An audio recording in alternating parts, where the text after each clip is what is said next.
కనుక మనం ఏ విషయంలో గర్వించకూడదు. ఎందుకంటే గర్వించే వాళ్ళను గర్వాంధులు అంటారు. గర్వాంధులు అనే మాటలో అంధులు అనే శబ్దం ఉంటుంది. అంధులు అంటే గుడ్డోళ్ళని. గర్వించే ప్రతి ఒక్కళ్ళు ఎవరు?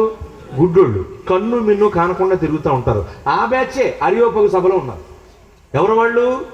గర్వాంధులు, గుడ్డోళ్ళు. వచ్చింది ఎంత గొప్ప భక్తులు వీళ్ళకి అర్థం కావట్లా.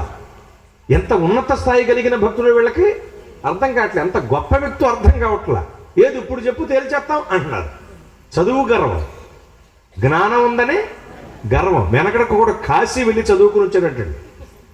ఆ రోజుల్లో నుండి కాశీ వెళ్ళి చదువుకుని వస్తే చాలా గొప్పోడు. కాశీ వెళ్ళి చదువుకుని విద్యను అవపోషణ పట్టి పుక్కిట పట్టి వచ్చాడు. సొంతూరు వచ్చాడు. వచ్చిన తర్వాత వాడితో ఎవ్వరూ మాట్లాడలేకపోతున్నారు. ఎవరినైనా వాదనలో ఓడిచ్చేస్తున్నాడు. కొన్ని రోజులకి ఏమైందంటే ఈ నోట్లో నోరు ఎట్టకూడదురా బాబా అని చెప్పి అందరూ పక్క వెళ్ళిపోతున్నారు. అది కనపడితే అందరూ పక్క వెళ్ళిపోతుంటే అది నేనంటే అని పెద్ద గర్వించి ఫీల్ అవుతున్నాడు వీడు గర్వం. నీకు అడిగితే ఎవరో మాట్లాడి తెగించట్లా. ఆ ఊరిలో కానీ చుట్టుపక్కల ఊళ్ళో కానీ బాబోయ్ వీడితో మనం మాట్లాడి గెలవలేవురా, వాడు వేసే ప్రశ్నలకు మనం జవాబులు చెప్పలేవురా అని వాడు జోలికి వెళ్తారు. ఎవరు ఆంబోతు జోలికి కూడా వెళ్ళరు. అంత మాత్రాన్ని గొప్పదేటది.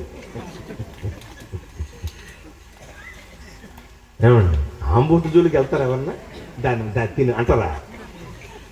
అలాగే ఈడొక ఆంబోతు ఆ ఊళ్ళో అందరినీ ఓడించేస్తున్నాడు. ఏంటనుకున్నాం అది ఇది అంటుంటే అందరూ కంగారు పడుతుంటే వీడు గర్వించాడు బాగా. కాశీ వెళ్ళి చదువుకుని వచ్చింది. మరి ఈ కాశీ వెళ్ళి చదువుకు వచ్చిన గొప్ప తత్వవేత్త నూనె కొన్నామని నూనె గానుగ దగ్గరకు వెళ్ళాడు.